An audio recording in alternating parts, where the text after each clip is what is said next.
guys, I'm Rae. And I'm Jason. And this is a Fireside Chat with Getaway Couple. Today we're going to be going over the bare necessities you need to get out and start boondocking.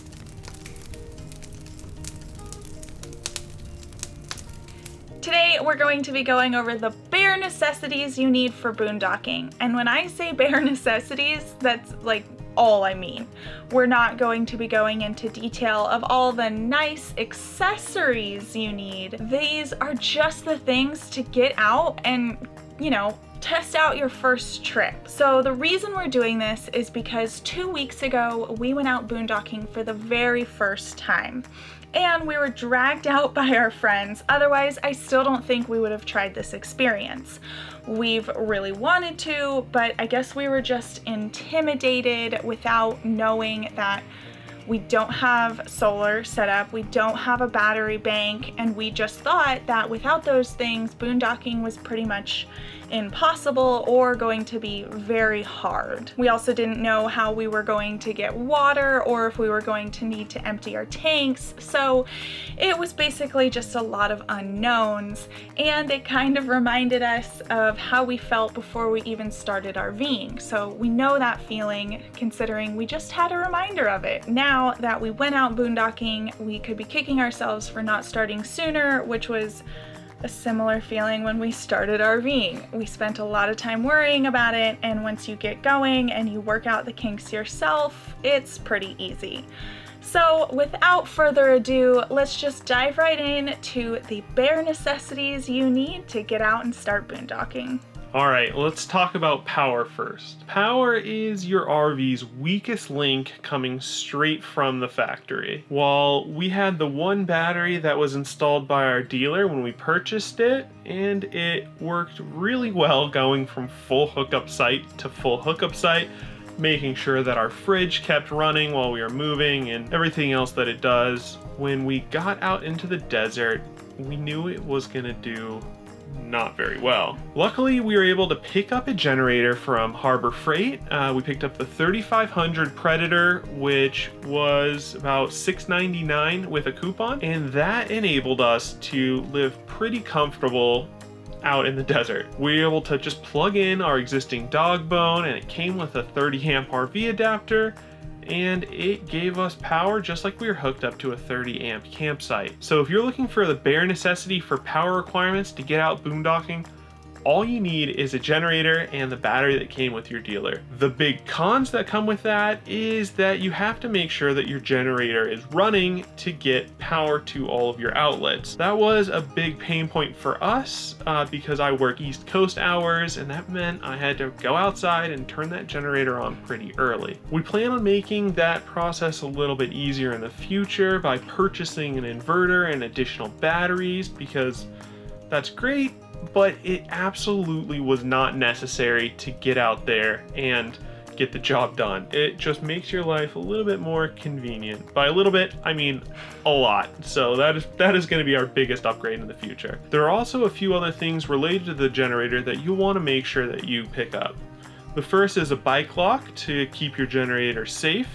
Next is a gas can so that you can refill your generator while you're out in the desert without having to bring it with you. You'll also need to make sure that you have oil, because most generators don't ship with oil, and you'll have to do oil changes every 25 to 50 hours depending on your generator itself. And the last is a fuel stabilizer to make sure that that gas that you purchased doesn't go bad. All right, now that you got your basic power sorted out for boondocking, let's move on to water. So we have a 100-gallon fresh water tank that we filled up at a campground before we left to hit up the desert. So before we went out, Jason went online and found this huge 60-gallon bag that you can fill up, and it folds up really nicely as well. We did consider those 5 or 10-gallon jugs, but considering we have a 100-gallon freshwater tank, that was going to be a ton of trips, or needing to buy a ton of jugs so that it wouldn't be a huge pain needing to fill up a jug, go fill up the RV, go fill up the jug. So a 60-gallon bag was a much better solution for us. We love this bag because it does have a small tube and it's the proper connection size for any water hose connection. So you really can take this bag anywhere with drinkable water to then fill up and bring back in the bed of your truck and fill up your RV. If you're interested in this bag, we'll have a link in the description of the video below, as long as any other products we mention in this video.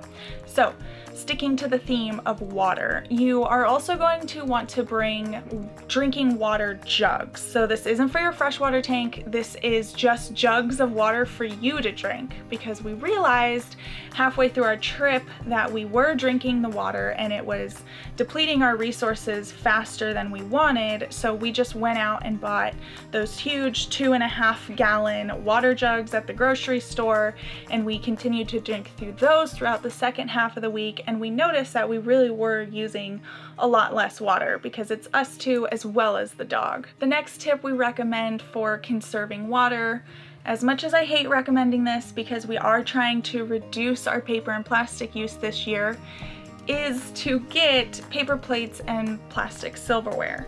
We noticed that we were using a lot of water on dishes, and even though we're still being very conservative with our dishwashing, it still was one of our bigger resources being used. So we didn't switch fully over to paper plates, but we rotated meals. So about every other meal was on paper, and then every other meal was on our regular plates that we had to wash. So this did help with water, but on the negative side, it did increase our garbage. So let's talk about sewage. While this was our biggest concern when we were heading out there, it ended up being a non-issue. On our RV, we do have fairly large tanks with one 50-gallon black tank and two 50-gallon gray tanks. We ended up not having to dump our tanks after 14 days, although it was getting very close on our gray tank. It's actually our shower gray tank that fills up the fastest because that's also the bathroom sink, so gets the most usage out of everything, especially if you're reducing your kitchen water usage with the paper plates. But if you aren't able to be as conservative as we were during our 2 weeks out there, you can always go and purchase a portable sewage tank, sometimes called a Blue Boy, and it's a sewer tank with wheels that you can either tow behind your truck or get into the bed of your truck and take it to an actual dump station. We almost purchased one while we were out in the desert and had Amazon deliver it to a place nearby, but luckily when we were getting so close to the end, one of our friends that we were out there were kind enough to offer to let us to use theirs if we needed it, which luckily we didn't. It's definitely something that we'll want to pick up though before we head out on our own. So talking about that shower gray tank being our limiting factor out there while boondocking, it was recommended to us to try using body wipes in between showers to keep yourself fresh and clean.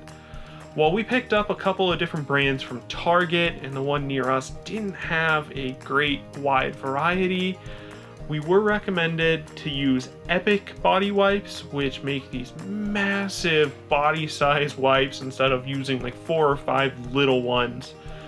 And I think we'll pick those up before we head out next time. All right, so now that we've covered the bare necessities for water, sewer, and power, we want to move on to just a couple miscellaneous items that we think you need.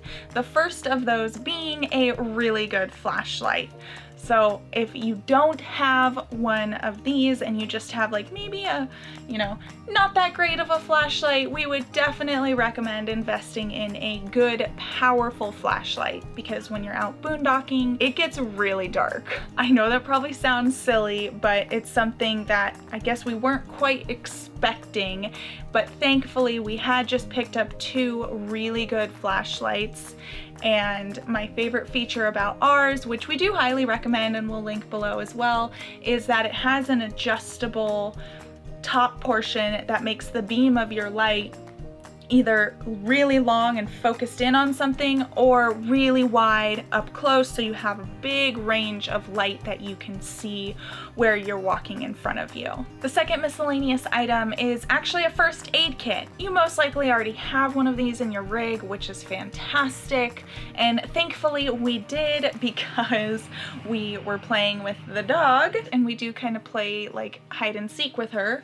So we were running around the car and the RV and I tripped over a rock and I ate it pretty bad. So it's the first time we've ever used a first aid kit in our RV, but it was nice to just have some anti-infection cream and some band-aids to help clean myself up. So definitely, if you don't have one, get yourself a first aid kit before you go out boondocking. And the last miscellaneous item we recommend is entertainment. Preferably electrical free entertainment so you don't have to use your generator. But we are recommending this because we did work all day and then we did see our friends at night, or we would drive into town to hang out or grab some food, but we realized that if we were out there by ourselves or we were retired like some of our viewership is, we probably would have gotten pretty bored. So definitely get a book, cards, board game, you know, just meditate, relax, just have a plan of what you want to do when you're out there, because we didn't have a plan, but we had our regular life schedule, which included work and friends. So if we didn't have that, we definitely would have been bored. So those are really all of the bare necessity items that we found you need to get out and start boondocking. We didn't want this to turn into a huge laundry list of things that you might need. These are the things that you will absolutely be using to get out and start boondocking. And we wanted to simplify it to hopefully take away some of the stress of getting out there and boondocking, because we totally understand wanting to make a huge list and be prepared and have everything you need, but frankly, sometimes the best way to figure out what you need is to go out with the bare necessities and then purchase accordingly. So now we know, like we said, we will be purchasing a better battery bank and an inverter because those were our pain points out boondocking. So that's why we wanted to just make a bare necessities video.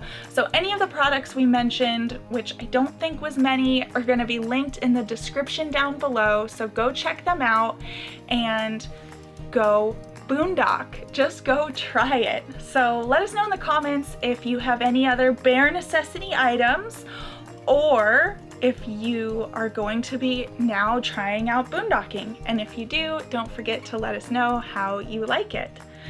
So I think that's enough from us in this video. Please give it a thumbs up and subscribe to join our getaway gang because we'd love to have you.